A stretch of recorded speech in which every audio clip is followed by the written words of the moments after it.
Hello guys, అందరికి నమస్తే. మీకు లాస్ట్ వీడియోలో మీకు యూనిట్స్ గురించి ఎక్స్ప్లెయిన్ చేస్తాను చూసారా. ఈరోజు మనకు యూనిట్స్ కన్వర్షన్స్ గురించి ఎక్స్ప్లెయిన్ చేస్తున్నాను అనమాట. ఇంకేమాత్రం లేట్ చేయకుండా మ్యాటర్కి వెళ్దాం పదండి. ఈరోజు మనం ఫీట్ నుంచి ఇంచులోకి మార్చాలంటే ఇంటూ 12 చేయాలన్నమాట. అదే ఇంచు నుంచి ఫీట్ మార్చాలంటే డివైడెడ్ బై 12 చేయాలన్నమాట. అదే మీటర్ టు సెంటీమీటర్ ఎలా చేంజ్ చేయాలంటే ఇంటూ 100 చేయాలి. అదే సెంటీమీటర్ నుంచి మీటర్ చేంజ్ చేయాలంటే డివైడెడ్ బై 100 చేయాలన్నమాట. So 1 metre is equal to 100 centimetres, 1 feet is equal to 12 inches అనమాట.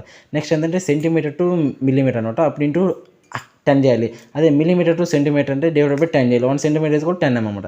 నెక్స్ట్ స్క్వేర్ యార్డ్ నుంచి స్క్వేర్ ఫీట్ మార్చాలంటే ఇంటూ 9 చేయాలి. అదే స్క్వేర్ ఫీట్ నుంచి స్క్వేర్ యార్డ్ చేయాలంటే డివైడెడ్ బై 9 చేయాలన్నమాట. అప్పుడు 1 square yard is equal to 9 feet square. దాని తర్వాత మనం స్క్వేర్ మీటర్ నుంచి స్క్వేర్ ఫీట్స్ మార్చాలంటే 10.76 చేయాలి, ఇంటూ చేయాలి.